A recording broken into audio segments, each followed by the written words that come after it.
سبق شروع کرنے سے پہلے ایک انتہائی ضروری بات آپ سے کرنی ہے، کیونکہ روز ہی کوئی نہ کوئی نیا ایشو پاکستان میں کھڑا ہو جاتا ہے، تو اس پر بات کرنا بھی بڑی ضروری ہوتی ہے۔ جب ہم نے سورۃ آل عمران کو پڑھایا تھا، سورۃ آل عمران کی آیت نمبر 78 میں مالک نے یہودی مولویوں کے کچھ کرتوت بیان کیے تھے۔ وہ کرتوت کیا ہے؟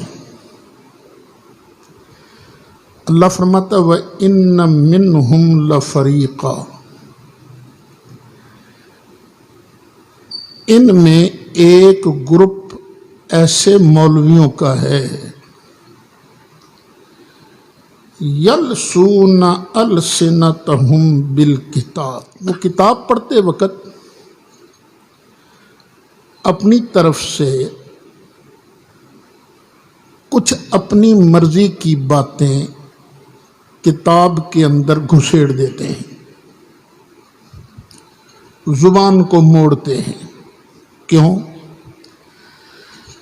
لِتَحْسَبُوهُ مِنَ الْكِتَابِ، تاکہ اوے سننے والو تم سمجھو یہ قرآن ہی پڑھ رہا ہے، یہ کتاب ہی پڑھ رہا ہے۔ وَمَا هُوَ مِنَ الْكِتَابِ، حالانکہ وہ کتاب ہوتی نہیں، اللہ کا فرمان ہوتا نہیں۔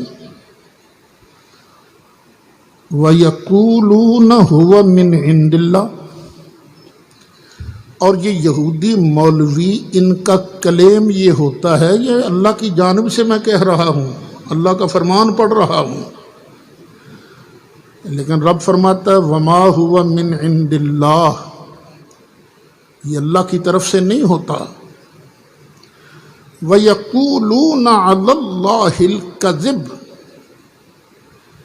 یہ اللہ پر جھوٹ بولتے ہیں۔ وَهُمْ يَعْلَمُونَ، اچھا بعض اوقات بندہ جھوٹ بولتا ہے، اسے پتہ نہیں چلتا کہ میں جھوٹ بول رہا ہوں، نکل گئی منہ سے بات، لیکن یہ کتاب کے اندر جان بوجھ کر اللہ پر جھوٹ باندھتے ہیں۔ یہ یہودی مولویوں کے کرتوت مالک نے قرآن کریم میں بیان فرمائے ہیں، اور یہودیوں ہی کا پیدا کردہ ایک گروپ ایسا بھی ہے جو جھوٹ بولنے کو ثواب سمجھتا ہے۔ یہودی جھوٹ بولتا ہے لیکن گناہ سمجھ کر، عیسائی جھوٹ بولتا ہے گناہ سمجھ کر، وہابی جھوٹ بولتا ہے گناہ سمجھ کر، سنی جھوٹ بولتا ہے گناہ سمجھ کر، لیکن شیعہ جھوٹ بولتا ہے ثواب سمجھ کر۔ ان کا یہ نظریہ ہے جتنا جھوٹ بولو گے اتنا ہی تمہیں ثواب ہوگا، اور اس کا نام انہوں نے تقیہ رکھا ہے، تقیہ۔ حضرت سیدنا امام جعفر صادق رضی اللہ عنہ کی طرف بات کو منسوب کر دیا کہ امام جعفر صادق نے فرمایا ہے ان تسعۃ اعشار الدین فی التقیہ، دین کے 10 حصے کیے جائیں نا تو 9 حصے تقیہ میں ہیں، جھوٹ بولنے میں۔ الا لا ایمان لمن لا تقیۃ لہ، سن لو جو تقیہ نہیں کرتا بے ایمان ہے وہ۔ الا لا ایمان لمن لا تقیۃ لہ، اور جو تقیہ نہیں کرتا یعنی اندر کچھ اوپر کچھ، جو تقیہ نہیں کرتا وہ بے ایمان ہے۔ 3 مرتبہ امام نے فرمایا، امام جعفر صادق نے یہ جھوٹ ان کی طرف منسوب کر دیا۔ آج ہی ایک کلپ وائرل ہوا، سنا گیا آج اسلام آباد میں ایک لونڈا لپاڑا ذاکر مجلس پڑھ رہا تھا، اور یہ وہ لونڈا لپاڑا ہے جس کو میرے ایک بچے نے تگنی کا ناچ نچایا، بڑی بڑکیں مارتا تھا کہ میں جامعہ امینیہ رضویہ میں آ کر غازی عباس کا علم لہراؤں گا۔ تو ہم نے کہا تھا بچوں لگ پتہ جائے گا مولا علی کس کے ساتھ ہیں اور حضرت عباس کس کے ساتھ ہیں۔ تو یہ نتیجہ کیا نکلا، یہ ہمارے ساتھ ہیں، ان کو تو یہاں آنے کی جرت تک نہیں ہوئی۔ اب اس نے بکواس کی، بہت دل زخمی ہے، بہت دل زخمی۔ یہ جرت آ گئی ہے شیعہ منسٹروں کی وجہ سے، وہ دندناتے پھرتے ہیں، کوئی روکنے والا نہیں۔ مجھ پر پابندی ہے کئی ضلعوں میں کہ میں وہاں جا نہیں سکتا، تقریر نہیں کر سکتا، اس پر بھی پابندی تھی اسلام آباد میں، لیکن ایک منسٹر کے اسپیشل آرڈر سے اس کو وہاں مجلس پڑھنے دی گئی۔ پتہ بھی تھا یہ اس طرح کی باتیں کرتا ہے۔ سندھ کے اندر ایک ضلع میں شہنشاہ نقوی نے آنا تھا، اس پر پابندی لگ گئی۔ اس نے کہا میں تو نہیں پڑھتا کیونکہ پابندی ہے۔ سندھ کے منسٹر مراد شاہ کا انتظامیہ کو ٹیلی فون آ گیا، اس کو مجلس پڑھنی دی جائے۔ تو ہم نے کیا بگاڑا ہے، ہم تو پاکستان بنانے والے ہیں۔ یہ لوگ فتنہ فساد کرنے والے، ہمارے بزرگوں کو گالیاں دینے والے، ان کو کھلی چھٹی ہے اور ہم پر پابندی ہے۔ اور اس نے تقریر میں کیا کہا کہ بی بی فاطمہ فدق مانگنے دربار خلافت گئی، وہاں بی بی نے اپنی فضیلت کی کوئی آیت نہیں پڑھی، اپنے حق کی 40 آیتیں پڑھی، 40 آیتیں۔ اب قرآن سن لیجئے، قرآن یہ یہودی مولویوں کو کرتوت بیان کرتا ہے کیا؟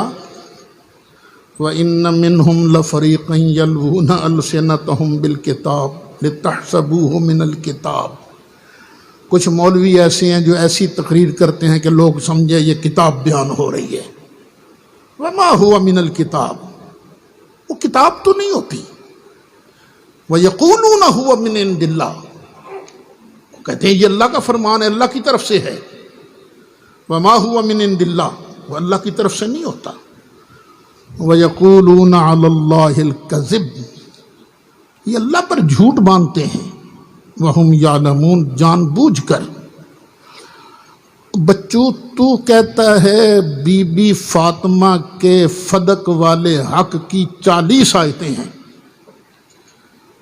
میں کہتا ہوں ایک پڑھ، ایک بی بی فاطمہ کا بھی ذکر ہو، فدق کا بھی ذکر ہو، اور یہ ہو کہ فدق حق ہے بی بی فاطمہ کا۔ اور میں تو کئی بار کہہ چکا ہوں یہ فدق والی ساری کہانی من گھڑت ہے، جھوٹ ہے۔ تم بی بی فاطمہ کو کیا دنیا دار سمجھتے ہو کہ زمین کی لالچ تھی انہیں؟ پڑھنا کتابیں، پتہ نہیں کس طرح یہ ہماری کتابوں کے اندر کہانی درج ہو گئی۔ ابو العینا کہتا ہے کہ میں نے اور جاہز نے مل کر فدق والی حدیث گھڑی ہے۔ حدیثیں گھڑی گئیں، یہ قرآن کے خلاف ہے۔ نبی خائن نہیں ہوتا، نبی دیانتدار ہوتا ہے۔ ایک مثال دے کر بات واضح کرتا ہوں۔ آج اگر کشمیر فتح ہو جائے، عمران خان اس میں سے ایک اچھا سا باغ اپنے نام لگوا لے، تو کیا اسے صادق و امین کہو گے یا خائن کہو گے؟ خائن کہو گے۔ اگر اپنی کسی اولاد کے نام لگا دے تو کیا کہو گے؟ خائن کہو گے۔ تو کیا تم رسول اللہ کو اس درجہ کا انسان سمجھتے ہو؟ خدا کی قسم ہے، دنیا کی ساری دیانتیں، صداقتیں، امانتیں مصطفیٰ علیہ السلام کے قدموں پر قربان ہیں۔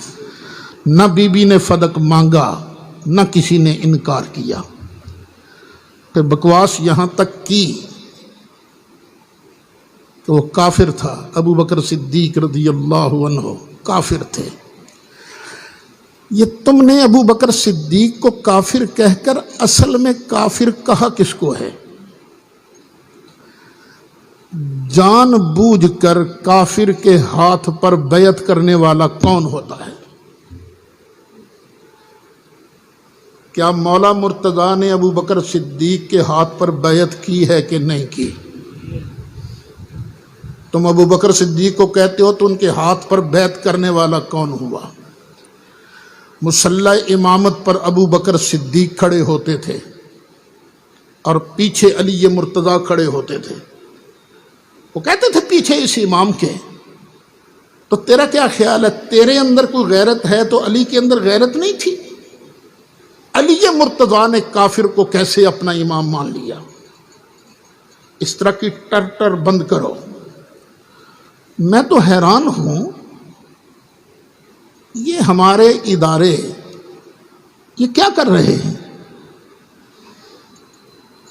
دو تین چیزیں ہمارے ذہن میں آ رہی ہیں، یہ کیوں فساد شروع کروایا جا رہا ہے؟ یعنی شیعہ ذاکرین کو کھلی چھٹی ہے کہ جو دل میں آئے کہو، جو دل میں آئے کہو۔ کیوں کروایا جا رہا ہے؟ شاید اس لیے کروایا جا رہا ہے کہ پیچھے ایک پڑوسی ملک اس کا پیسہ چل رہا ہے۔ یہ شاید اس لیے فساد کروایا جا رہا ہے کہ مذہبی لڑائی شروع ہو جائے اور لوگ کہنے لگے یہ مولوی تو ہندی جھگڑالو نے، دین پر پابندی لگاؤ۔ جس طرح روس کے اندر 70 سال تک مساجد بند رہیں، کہیں یہ منصوبہ تو نہیں پیچھے؟ اس لڑائی کو بنیاد بنا کر مساجد بند کر دی جائیں، مدارس بند کر دیے جائیں، اور کورونا کا بہانہ بنا کر انہوں نے کچھ نہ کچھ تو کیا ہے نا۔ وہ کہیں یہ تو نہیں چکر؟ بہرحال جو بھی ہو، شیعہ عمائدین کو چاہیے کہ وہ اپنے ان لونڈوں لپاڑوں کو لگام دیں، وگرنہ حالات بہت تبدیل ہو سکتے ہیں۔ وہ حالات جو تبدیل ہوں گے پھر سنبھالنے کسی کے بس میں نہیں رہیں گے۔ کبھی کبھی ذہن میں آتا ہے میرے، جو شیعہ حضرات نے بکواس شروع کی تھی اور اس وقت سپاہی صحابہ نے جو ان کے ساتھ حشر کیا تھا، شاید وہ ٹھیک ہی تھا، حالانکہ میں ٹھیک نہیں سمجھتا اس کا بڑا نقصان ہوا۔ اس کے روکنے کے لیے ہم نے خود ملی یکجہتی کونسل بنائی، لیکن کبھی کبھی ذہن میں آتا ہے ایسی بکواس سے تو مر جانا بہتر ہے، بندہ سننے کو بیٹھ جائے تو۔ یہ لوگ یہودیت کی پیداوار ہیں، مسلمانوں کے اندر انتشار پیدا کرنا چاہتے ہیں۔ میں پھر مطالبہ کرتا ہوں، ایک آیت 40 آیتیں ایک طرف رہیں، ایک آیت پڑھیے جس میں فدق کو بی بی فاطمہ کا حق کہا گیا ہو۔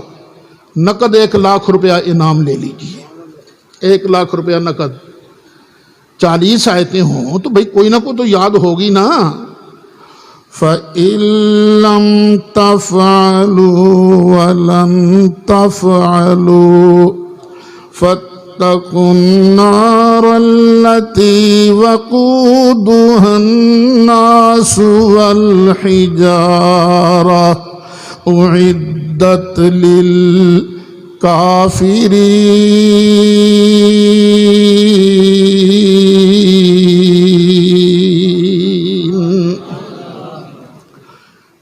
چلیے اب سبق کی طرف چلتے ہیں۔